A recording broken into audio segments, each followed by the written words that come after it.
A few years ago, I found myself traveling through Nebraska with my ex-boyfriend. Now, if you've ever been to Nebraska, you know it's mostly known for its endless cornfields stretching as far as the eye can see. Anyway, we were cruising along, following the directions from OnStar, when we somehow ended up off the interstate. We hit this random four-way stop in the middle of nowhere, and right smack dab in the center was this car that looked like it had seen better days. It was just sitting there, like it had broken down or something. Now, I don't know about you, but that seemed mighty suspicious to me. I told my ex we should just keep on driving, not even stop to give it a second glance. And at first, he was all on board with that plan.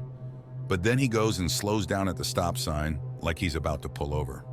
I swear my heart skipped a beat. Before I could even protest, three dudes come out of that busted car like they were waiting for us. My gut was screaming at me to get out of there, and I practically begged my ex to hit the gas and get us the heck out of Dodge. Luckily, he listened to me, and as we peeled out of there, I stole a quick glance in the rearview mirror. And let me tell you, what I saw chilled me to the bone. One of those guys was waving around something that looked an awful lot like a weapon. I couldn't tell if it was a machete or a gun, but either way, it wasn't good news.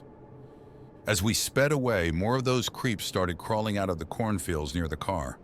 It was like they had set some kind of trap, and we narrowly avoided walking right into it. I don't even want to think about what might have happened if we hadn't trusted our instincts and gotten the heck out of there when we did. After that close call, my ex and I were both shaken up. We couldn't shake the feeling that something wasn't quite right about the whole situation. Who were those guys? What were they doing out there in the middle of nowhere with a broken down car? We debated calling the police, but in the end, we decided against it. What would we even tell them? That we saw some sketchy dudes by the side of the road? It didn't seem like enough to warrant getting law enforcement involved.